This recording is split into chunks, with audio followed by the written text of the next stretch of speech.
While I work on the next full episode of VCM, continuing the story of the Act Series 1, I thought I would provide a prologue to the next episode for those of you interested in delving deeper into the history of ACT.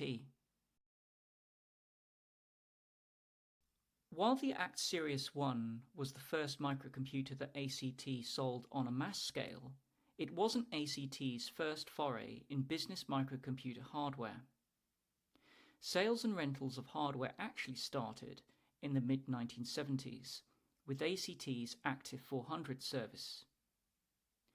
Using data terminals manufactured by Applied Digital Data Systems in the USA, subscribers to the Active 400 service had two-way remote access to their data stored on ACT's mainframes. By the late 1970s, competition in the UK Computer Bureau service sector was intense, with no one company occupying more than 5% of the total market. At the same time, the price of microcomputers was beginning to fall to levels that made it cost-effective for small businesses to consider buying one to improve productivity. While the Computer Bureau service was unlikely to be threatened imminently, indeed one could argue it never went away but evolved into cloud computing we use today, ACT was awake to the combined threat of competition from within the market and from below via microcomputers. One such microcomputer was the Commodore PET. While it was selling very well in the USA and Europe, it lacked any serious business software in the early years. This gap in the market was something that serial entrepreneur Julian Allason noticed when he was looking for a new line of business. Julian Allason was an astute man with a seemingly endless ability for self-reinvention. A chance sighting of the Rolling Stones guitarist Keith Richards in 1960s London gave Allason, who had his camera with him, the opportunity to take a picture of Richards with the model he was then rumoured to be dating. This launched Allason's career as a professional photographer.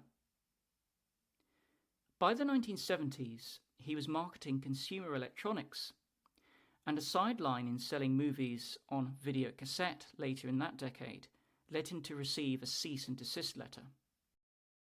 Thus in 1978, Allason was looking for the next opportunity, and a trip to the USA led him to take an interest in the microcomputer market.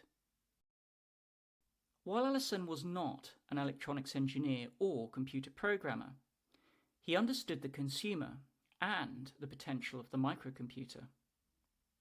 The Commodore PET had a programming language interpreter built in that made it easier for new users to learn how to write their own software. Even a year after its launch, when Allason saw the PET, there was still a dearth of off-the-shelf software for users to buy.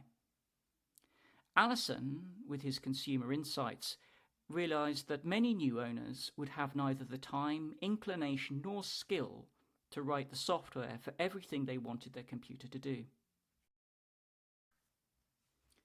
So it was that in June of 1978, Allason and his American wife, Jessica, established Petsoft, a software publishing house for the very popular Commodore PET. The Allasons commissioned computer programmers to write software for Petsoft, paying them a 15% royalty on all sales. The appetite for off-the-shelf software was huge. In the space of 3 months, sales figures hit £5,000 and profit margins around 50%. With demand and sales of their software growing at such a rate, the Allasons realized that they needed to hire more staff to manage operations or seek an established business partner who could provide that support. They chose the latter. In late 1978, Julian Allason approached ACT, proposing that they buy Petsoft just months after he established it. After careful consideration by ACT and tough negotiation on the part of Julian Allason, ACT bought Petsoft for £40,000 on the 1st of January 1979. and agreed that the Allisons receive royalty payments on software sales above £10,000. Petsoft sales were in excess of £20,000 by December 1978.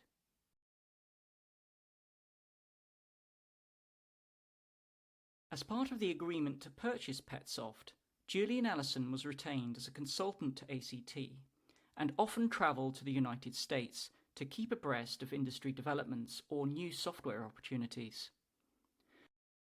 While the acquisition of Petsoft opened the affordable microcomputer market to ACT business software, it was clear that the Commodore PET, certainly in its initial form, was too limited to be a viable business microcomputer. Its shortcomings as a business machine were its limited storage capacity, 200 kilobytes on a 60-minute cassette, slow read-write speed, 50 bytes per second, and questionable data reliability. Thus, ACT tasked Allison with finding an alternative machine.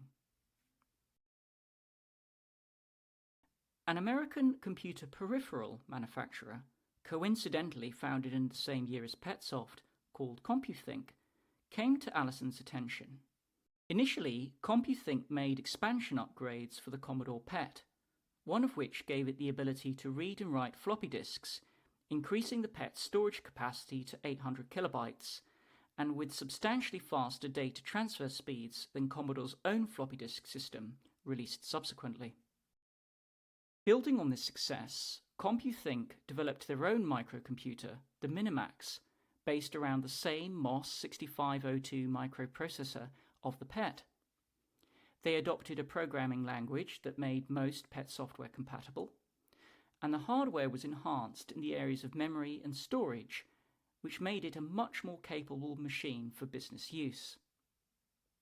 Allison recommended this machine to ACT, and they took a 20% stake in Compu to secure exclusive rights to distribute the machines in the UK and Europe, but marketed as the ACT 800 series.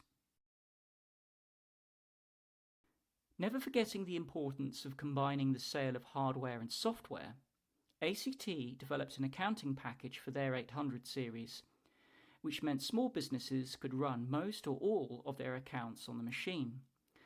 But it was still capable of interfacing with ACT's mainframes for those needing a bureau service to conduct additional analyses.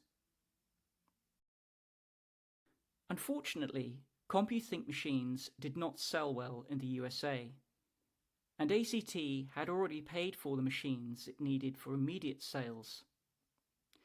This situation triggered a cash flow crisis at Compu and led ACT to consider an alternative to this microcomputer, somewhat foreshadowing the demise of Victor. On the software front, Allison made contact with the publishers of Visicalc and the developers of MicroModeler to secure exclusive distribution rights in the UK. Visicalc's Visicalc was the world's first spreadsheet program for microcomputers, and Intelligence Limited's MicroModeler could undertake mathematical and financial modelling. These so-called killer applications were a driving factor in the sales of business microcomputer hardware. It was the software that Petsoft and the business software arm of ACT, Acknowledgements, had released for the PET and later micros that helped impress ACT to the chief engineer of Commodore, Chuck Peddle. Peddle had recognised how significant off-the-shelf software had been in making the PET so popular. As we will see in the next episode, this connection with Peddle was crucial in ACT securing exclusive rights to the next microcomputer it was to sell. Thank you very much for watching. Please like and share this video if you enjoyed it, and subscribe so that you are informed when I release the next episode of VCM. Goodbye.